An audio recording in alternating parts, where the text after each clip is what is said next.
Hello guys, it's my first video on YouTube and please support me and my journey भन्दै I'm gonna start today's video अनि आज चाहिँ first video नै कस्तो भयो भन्दाखेरि चाहिँ एकदम ट्विस्ट एन्ड टर्न्सले भरिएको भयो क्या ठ्याक्क म चाहिँ फर्स्ट भिडियो चाहिँ अनि हाम्रो भ्युअर्सहरूलाई हाम्रो राष्ट्रिय फुल हाम्रो लालीगुराँसलाई देखाउन जाऊँ न त भनेर हाम्रो यहाँ नजिकै कालोपानी डाँडामा जाऊँ भनेर भनेको थिएँ सोचेको थिएँ तर मौसमको खेल हेरिदिनुहोस् न गाइज मौसमको खेल कसले प्रकृतिलाई कसले रोक्न सक्छ र कसले छेक्न सक्छ र भन्ने जसरी नै प्रकृतिले चाहिँ मलाई पहिला नै परीक्षा लिइदिनु भयो क्या अब कतिको डेडिकेसन छ तेरो भनेर चेक गर्नको लागि हेर्नुहोस् न गाइजहरू पुरा मौसम कस्तो धुम्म बनाइदिनु भयो क्या अनि मौसम धुम्म भएर पनि केही छैन म अब यता लड्दै आएको कुरा मान्छे हो एकदम म सक्छु ट्याकल गर्न सक्छु भनेर चाहिँ म रेडी भइसकेको अवस्था छ होइन ब्याग पनि बोकिसकेँ हेलमेटमा आज नि मैले फुल अन प्रिपरेसन गरेर माउन्ट्स नि हालिसकेँ है सो त्यही हो गाइजहरू अब चाहिँ हामी कालोपानी डाँडातर्फ प्रस्थान मात्रै गर्न बाँकी छ है गाइज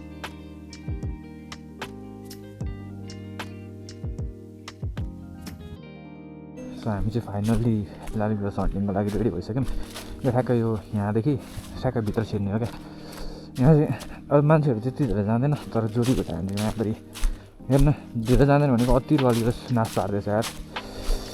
जान्छ धेरै जान्छ मान्छेहरू पुरै जङ्गल छ चित्त पनि आउनुसक्छ यहाँ चाहिँ चित्त पनि आउनुसक्छ त्यही भएर सतर्क अब होइन मेरो चाहिँ डेन्जर रहेछ न यहाँखेरि त्यहाँ त के भयो भन्दाखेरि चाहिँ नि आएको होइन के अरे लालीगुराँस सिक्नु भनेर आएको अनि ठ्याक्क मादरी केटीहरू भनेको त दुईजना केटाहरू पो बसिरहेको छ होइन के गर्दै बसिरहेको थाहा छैन तर बसिरहेको थियो लालीगुराँस स्पट त यही हो है तर सबै लालीगुराँसहरू रित्तो भइसकेको छ क्या त्यो बोटमा एउटा मात्रै छैन के जङ्गल नै रित्याइदिएछ केटाहरूले गाडी मान्छे आएर लालीगुराँस टिपेपछि जङ्गल नि कहाँबाट होस् त अल तलतिर छ कि तर यहाँ चाहिँ छैन रहेछ क्या लालीगुराँस टिप्न अगाडि बोट मात्रै छ क्या कि त त्यस्तो अग्लो ठाउँमा नभेट्ने ठाउँमा छ होइन नजिक त छँदै छैन यार लालीगुराँस नै छैन क्या स्याड भइदियो अब मैले फेरि चढ्न उकालो उक्लिन गाह्रो पर्छ नि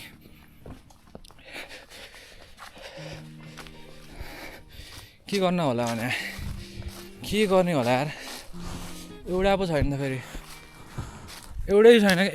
एउटा चाहिँ भएको भए त हुन्थ्यो नि एउटै चाहिँ छैन क्या स्याड भइदियो स्याडै भयो क्या अति नै स्याड भयो क्या अब चाहिँ हेर न लालीगुराँसको त्यो माथि टुप्पोमा छ क्या त्यो माथि टुप्पोको लालीगुराँस मैले के गर्ने होला टिप्न सक्दिनँ यहाँ पनि रहेछ है त्यहाँ माथिहरू रहेछ छैन क्या जङ्गलमै लालीगुराँस नै छैन क्या छ्या सबै सका छ यस्तो गरेछ क्या बाँदरले जस्तो नि लालीगुराँस टिपेर खाइदिएको छ क्या के गर्ने अब छैन लालीगुराँस टिप्ने भनेर आएको अब लालीगुराँसै नभेटेपछि त के बस्नु यो जङ्गलमा बस्नुको कुनै आवश्यक त्यही रहेन होइन अब हामी चाहिँ कहाँ जान्छौँ भन्दाखेरि त्यो ब्युटिफुल सनसेट हेर्न जान्छौँ है त्यो देखिरहनु भयो नि त्यो ब्युटिफुल सनसेट चाहिँ हामी हेभेन डाँडाबाट हेर्छौँ है हामी हेभेन डाँडाबाट हेर्छौँ तपाईँहरूलाई अब जुन सनसेटको लाइटिङ मेरो मुखमा परिरहेको नि त्यो सनसेटको लाइटिङ चाहिँ हेर्न जान्छौँ हामी है अब हेभेन डाँडा चाहिँ कताबाट जाने भनेर कतिजनालाई भइरहेको होइन त्यसको लागि चाहिँ म भन्छु यो हाम्रो स्विजरल्यान्ड पार्क होइन स्विजरल्यान्ड पार्क भनेको पिकनिक खाने ठाउँ छ नि पिकनिक खाने ठाउँ हो यो चाहिँ जाने त्यो अलिक स्पिडमा जाँदा पनि हुन्छ तर स्पिडमा कुदाउँदाखेरि चाहिँ तपाईँहरूले एउटा कुरा चाहिँ याद गरेर राख्नु के हुन्छ भन्दाखेरि अगाडिबाट गाडीहरू आइदिनु सक्छ अनि you guys have to be careful है किनभने गाडीहरू भनेको त अचानक आउने कुरा हो नि त एक्सिडेन्ट निम्ताउने भनेकै यस्तै कारणले हो है त्यही भएर बी केयरफुल भाइ राइडिङ यस्तो ठाउँमा चाहिँ अलिकति सेफली टर्निङ लिनु पर्दाखेरि सेफली हान्ने है तर भ्यू दामी हुन्छ यहाँबाट पनि दामी छ भ्यू दामी दामी फोटोसुट चलिरहेको छ त्यहाँ फोटोसुट यता फेरि आफ्नो सुट होला नि फेरि चिकन हुन्छ नि फेरि चिकन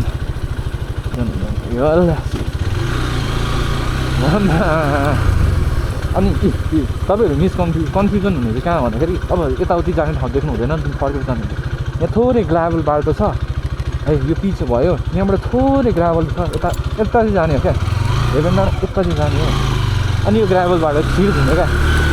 अन्त तपाईँहरू हेभेन डाँडा सिधै कतै नछोडिकन यो बाटोलाई कतै पनि दायाँ बायाँ नगरिकन यो बाटोमा आफ्नो बाइक छ भने बाइक उडाउने अब खुट्टाएर हिँडेर आउनु भएको छ भने खुट्टा चलाउने अनि जाने अन्त तपाईँहरू हेभेन डाँडा हेभेन डाँडाको टुप्पोमा नि पुग्नुहुन्छ क्या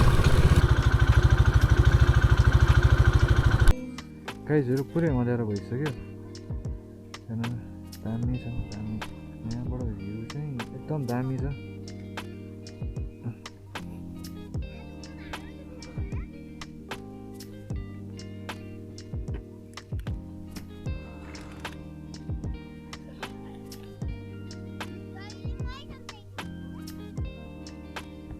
पर्छ घरतिर लाग्नुपर्छ आज सेट भयो सनसेट पनि एक सनसेट पनि हेर्न पाइएन लालीग्रास पनि टिप्न पाइएन केही नै गर्न पाइएन तर पनि अलिअलि भ्यू हेऱ्यो अब इन्जोय गर्नु भने के भनेर अब चलिदिनुपर्छ तपाईँहरू आउनुभयो भने चाहिँ ठिक्क टाइममा आउनुहोस् फेरि म जस्तो ढिलो भएर फेरि सेट हुन्छ त्यही कुरा अब चाहिँ हल्का सनसेट हेरेर फर्किँदै गरेको अवस्था अब चाहिँ लाग्नुपर्छ घर लाग्नुपर्छ नभए ढिलो हुन्छ घर गएन त ढिलो भइहाल्छ अब चाहिँ लाग्नै पर्छ है घर साथीहरू बाटो चाहिँ लास्टै अस्पत छ है फेरि अलिकति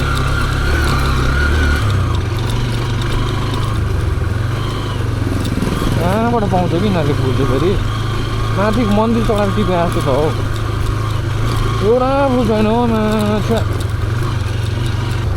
दामी छ नि भ्यू फेरि एउटा पनि भ्यू दामी छ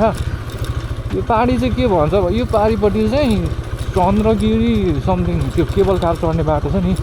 चाहिँ देख्नुहुन्छ नि पिलरै पिलर सबै केबल कारको अथवा लाइनहरूको त्यो पिलर हो क्या केबल कारको पिलरहरू हो क्या तिनीहरू म बस्ने चाहिँ ठ्याक्क यता हर्काउँतिर हो त्यही भएर पनि फर्स्ट भिडियो चाहिँ मैले यताकै बनाऊँ भनेर सोचे हो है यता खड्काङमै बस्ने भयो भने त यताकै बनाऊँ न त हाम्रो लोकललाई पनि अलिकति गरौँ भनेर फर्स्ट भिडियो बनायो यताको बनायो गाइजहरू के भन्नु फोन आइदियो क्या अब झ्याप्पै हजुर म यता भ्लग बनाउँदैछु हौ भ्लग भ्लग बनाउँदैछु माथि छु क्या माथि यहीँ त्यो स्विजरल्यान्ड पार्क भन्दा यो मन्दिर छैन बिन्दावासी नि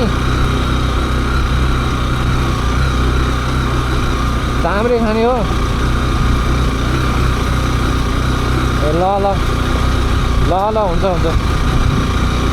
बनाइदिइराख्यो अब चाम्रे बनाउनु अरे भ्लग बनाउने मान्छेले चाम्रे बनाउने भयो गाइजहरू सरप्राइज भन्नु क्या चाम्रे बनाउने अरे कि मैले अब चाम्रे भनेको त कतिपय मान्छेहरू सबलाई थाहा छ चाम्रे भनेको के भनेर कलर हालेको भात भन्दा नि भयो क्या चाम्रे नेपाली बिरयानी के भने पनि एउटै हो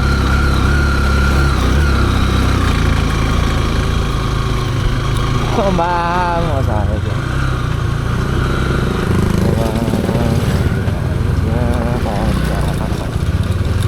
त्यहाँ बसेर सनसेटहरू हानी हुँदो रहेछ क्या मजा आएको छ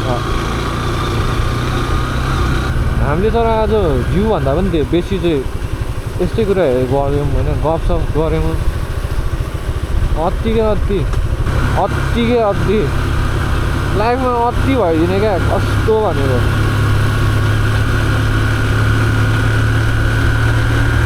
अति जाडो पनि अति भइदिने गर्मी पनि अति भइदिने नेपालमा के हो यार झगडा पनि अति भइदिने होइन रिस पनि अति उठिदिने जे पनि अति क्या जे पनि अति के भइरहेको नेपालमा त्यस्तो भइरहेको कि मेरो लाइफमा त्यस्तो भइरहेको कि भनिदिनु पऱ्यो है गाइजहरू अति अति यो एरिया चाहिँ के हो भन्दाखेरि चितवनग्रस्त क्षेत्र हो क्या यो चितवनग्रस्त क्षेत्र अति चित्त लाग्छ अरे क्या यतातिर पहिला पहिला त लाग्थेन अहिले यो मान्छेहरूले आएर बाघ के अरे यो बाछा साछा गाईको बाछा साछा छोडिदिन्छ क्या पापीहरूले आएर अनि चितुवाहरू अति हुन थालेको क्या यतातिर यहीँ हो एकजनालाई यहाँ एकजनालाई चितुवाले एट्याक हानेको थियो क्या अरे बिहान मर्निङ आउँदाखेरि एट्याक हानेको थियो एउटा चितुवाले एट्याक त नभनौँ त्यो चितुवा कस्तोमा थियो भन्दाखेरि चितुवा र मान्छे आम्ने सामने भएको थियो क्या यहाँ चाहिँ टाइम भएर दामी छ नाइट भ्यू दामी हुन्छ यहाँबाट नाइट भ्यू हेर्ने भने यहाँ आउँदा हुन्छ है यो भ्यू पोइन्ट हो पछाडिको त्यो भ्यू पोइन्ट हो ठ्याक्कै यो लामा के उडेर यति साह्रो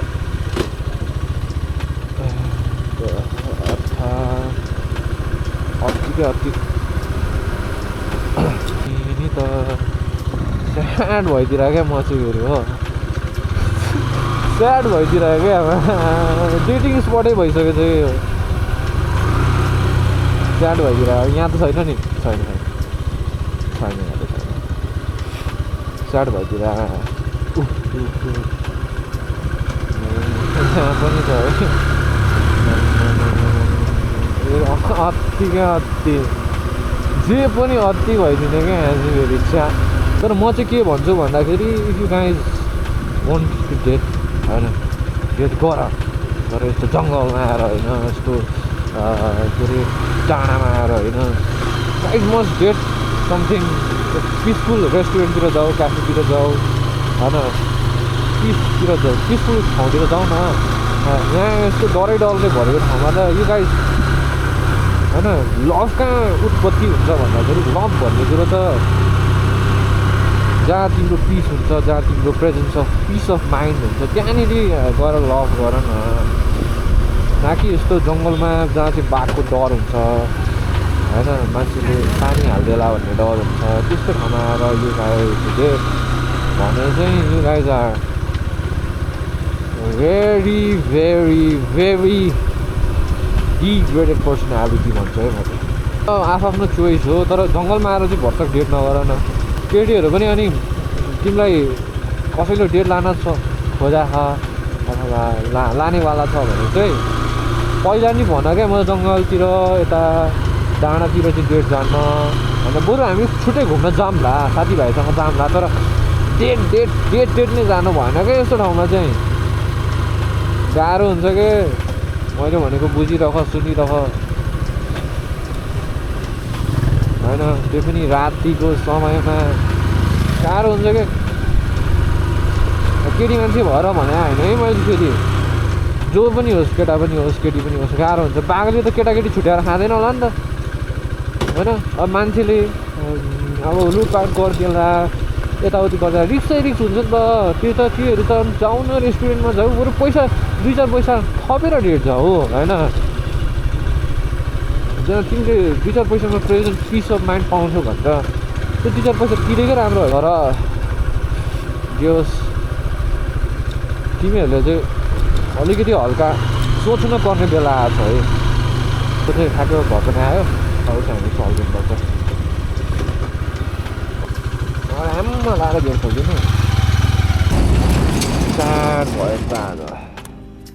गाइजहरू फाइनल्ली स्याड भएर घर पनि फर्किसकेँ लालीगुराँस पनि भेटाएन भ्यू पनि हेर्न पाएन तर केही छैन तपाईँहरूले सपोर्ट गर्दैछ म आफै खुसी भइहाल्छु नि ल गाइजहरू डु सब्सक्राइब माई च्यानल चाहिँ we will grow together big भन्दै आजको भ्लग चाहिँ एन्ड दिस इयर